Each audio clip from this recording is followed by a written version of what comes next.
নমস্কার। আচ্ছা, বৃদ্ধাশ্রম কথাটা সম্বন্ধে আমরা যথেষ্ট পরিচিত।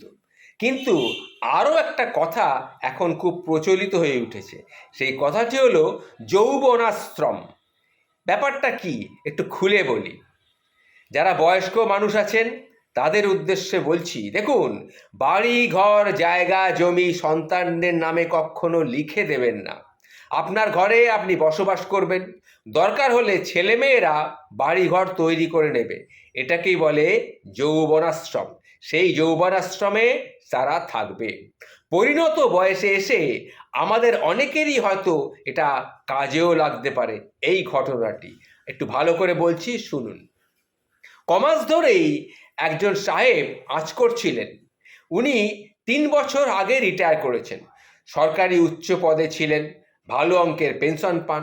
স্ত্রী গত হয়েছেন বেশ কয়েক বছর আগে।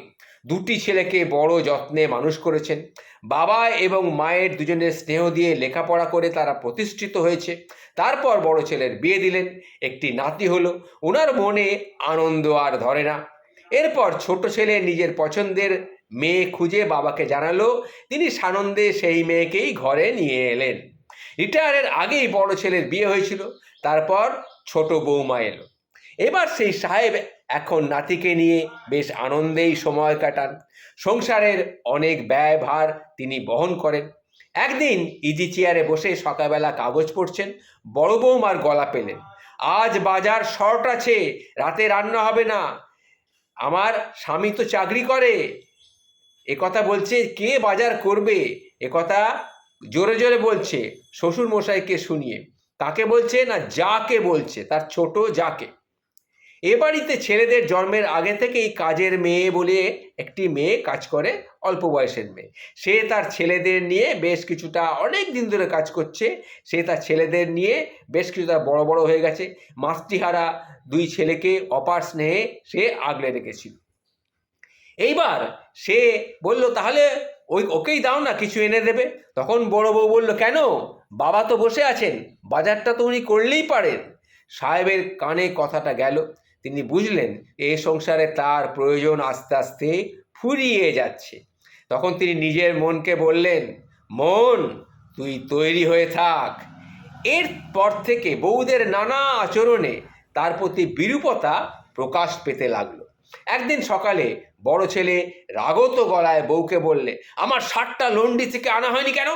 তখন বড় বউ বলল, আমার যাবার সময় হয়নি। তখন বড় ছেলে বলল, বাবাকে বললেই পারতে, বাবা কি আনতে পারলো না? সারাদিন তো বাবা কি করে, বাড়িতে বসেই থাকে। সাহেবের কথাটা এটাও কানে ঢুকলো। তিনি তখন ভাবলেন, এটাই হচ্ছে যুগের ধর্ম, একে বলে যুগ ধর্ম। এরপর একদিন ছুটির দিনে সকালে ব্রেকফাস্ট টেবিলে এসে দেখলেন সবাই আগে ভাগেই উপস্থিত। তখন সেখানে সবাই দেখলেন সেই কাজের মেয়েটি, সে গরম গরম লুচি, আলু ভাজা আর সন্দেশ সবাইকে পরিবেশন করছে। তখন বড় ছেলে বলল, বাবা, একটা কথা ছিল। তখন সাহেব বুঝলেন এরা সকলে কিছু প্ল্যান করেছে। বললেন, বলো, তোমরা কি বলতে চাও? তখন বড় ছেলে বলল, জানো বাবা, কাল অফিসের কাজে গাজীপুরে গিয়েছিলাম। সেখানে কাজের ফাঁকে ওখানকার একটা দর্শনীয় স্থান কিছু কিছু ঘুরে দেখলাম। দেখলাম নদীর ধারে স্বাস্থ্যকর পরিবেশে একটা সুন্দর বৃদ্ধাশ্রম চালু হয়েছে। দেখেই ভাবলাম, তুমি যদি ওখানে মনোরম পরিবেশে শেষ জীবনটা কাটাতে পারো তাহলে তুমি খুব ভালো থাকবে। আমরাও সেখানে যাব। কিরে ভাই, কি বলিস? বলে ছোট ভাইকে তখন সে বলল। ছোট ভাই বলল, হ্যাঁ, এটা তো খুব ভালো প্রস্তাব, খুব ভালোই হবে, বাবা সেখানে খুব ভালোই থাকবে। সাহেব তখন হেসে বললেন, সব তো শুনলাম বাবারা, কিন্তু বাবারা তোমরা যেমন আমার জন্য ভাবো, আমিও তো তেমনই তোমাদের জন্য কিছু কিছু ভাবি। তাই আমারও একটা প্রস্তাব আছে তোমাদের জন্য। তোমরাই বরং একটা জুৎসই এবং মনোরম পরিবেশের একটা যৌবনাশ্রমের খোঁজ করে নাও, কিংবা একটা যৌবনাশ্রম তোমরা নিজেরাই বানিয়ে নাও, যেখানে তোমরা গিয়ে থাকতে পারবে। আসলে ব্যাপারটা কি জানো তো, এই বাড়িটা তো আমারই বাড়ি, আমি পেনশনও পাই। আর এই যে কাজের মেয়েটি আছে, এরাই আমার মেয়ের মতন। আমরা বাপ বেটিতে খুব ভালোই থাকবো। তা তোমরা নিজেদের মতো একটা যৌবনাশ্রম দেখে সেখানে গিয়ে থাকো না, তোমরাও সেখানে খুব ভালোভাবে থাকতে পারবে। এইভাবে তিনি এক ছক্কায় বাজিমাত করে দিলেন। তখন বড় ছেলেকে সব ছোট ছেলে মুখ চাচি করছে, বউরাও মুখ চাচি করছে। এদিকে সাহেব তখন সেই কাজের মেয়েটিকে বলেন, কিরে মা, লুচি তো ঠান্ডা হয়ে গেল, কিছু গরম গরম লুচিয়ে নিয়ে আয় তো, আজকে একটু জমিয়ে খাই। ছেলেরা আর বউরা রীতিমতো হতভম্ব হয়ে গেল, বাকরুদ্ধ হয়ে বসে রইল। তো এই যে কথাটি আমি আপনাদের সামনে গল্প না, এটা একটা ঘটনা তুলে ধরলাম, এটা আপনারা কিন্তু বয়স্ক মানুষরা বিশেষ করে মাথায় রাখবেন, কারণ দিনকাল কিন্তু পাল্টাচ্ছে।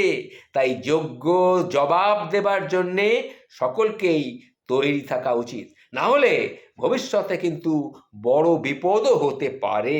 এটাই হলো ঘটনা। নমস্কার।